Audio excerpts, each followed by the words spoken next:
I'm Weston. I love talking about the Astros, and I'm here to talk about Game 24 of the regular season where the Astros win 4-0 over the Seattle Mariners. And this was pretty much a carbon copy of last night, a very straightforward win where the pitching staff blanks the Mariners. I will change it a little bit from last night, and I'll start with the pitching for this evening. Christian Javier on the mound for the start, 5 1/3 innings scoreless. A great game by Javi in his second game. I mean, Coffee Man has been rolling this season. We're 24 games in. He has a sub-1 ERA. And yeah, he split time between the starting rotation and the bullpen. But if anything, to me, that makes it more impressive. He's good at whatever you throw him in to do. He's been great. Only gave up 2 hits, 2 walks, struck out 4 tonight. He looked good. And those 4 strikeouts, I want to say all of them came after like the 3rd inning. For the first few innings, he was getting nothing but just like weak contact, and then he started to just dial up the strikeouts. He looked great tonight. And then you turn to the bullpen, which also looked really good. Blake Taylor came in. He was great. Has there been a more consistently good player in the bullpen since calling him up than Blake Taylor? He was elite in 2020. He was elite last year. He's looking to be elite this year. What a find Blake Taylor has been. 1 2/3 scoreless, no walks, only gave up 1 hit, bunch of weak contact. He looked fantastic. Phil Maton came in. He got a strikeout in his inning of work. No walks given up by him. Brian Abreu came in a 1-2-3 ninth to finish it off. Pair of strikeouts. Lit up the velocity leaderboard for pitches. The pitching staff was nearly perfect tonight. Only a pair of walks, couple of hits, no runs. They were magnificent. And the offense was pretty much the definition of average. 4 runs is a little bit below league average. Is league average still 4.5 runs? I've been using that as like my market standard for the past, 5 years, and I don't know if that's still accurate anymore. I'm hoping it is, and that's what we're going to say. It's accurate still. 4 runs is fine. We would get it started in the 4th inning where Yordan Alvarez would homer, and if you think that sounds familiar, it's because it is. Because yesterday, to get the scoring started in the 4th inning, Yordan Alvarez homered.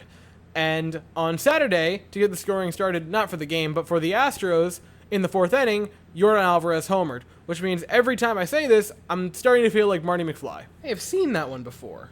It's a classic. Jeremy Pena would later on have a 2 RBI base hit to get us up 3-0. Jeremy Pena has been great this season, and I think Astros fans saw him being good. I don't think we saw him being this good. Like, if you would have told me, hey, Weston, the Astros are going to have a shortstop who wears a single-digit jersey number lead the team in WAR, I would have been like, surely we brought back Carlos Correa. And then you go, nah. One of the best defenders, period, in the sport this season, in his rookie season, nonetheless, for Jeremy Pena. A 124 WRC plus before tonight's game. He's been magnificent, and a nice base hit here to give us a little bit more of a cushion. And then to fully finish off the cushion in the 7th inning, Jose Altuve, the return of the king, homers to make it 4-0 Houston, and that would be the score which would remain. Again, a lot similar to yesterday's game where we started to win and then we continued to win until we won. Just a very nice clean-cut game for the Astros. A second blanking of the Mariners, which is very impressive. Mariners, great team, right? Probably a playoff team this season, and you blank them in back-to-back games at your home stadium. That's solid. That's solid. I'm very happy with how the series has turned out so far. Hopefully we go for the sweep tomorrow. But before I say anything about tomorrow's game, a little bit more housekeeping for the Astros. Manager Dusty Baker tonight records his 2,000th win as an MLB manager. A very, very select few managers have ever gotten to this achievement. I mean, 2,000 wins is wild to think of. Like, to get there, you would have to not... Like, the best teams in baseball win 100 games a year, and even at that, they don't always. Like, last year, both teams that were in the World Series didn't hit the 100-win plateau.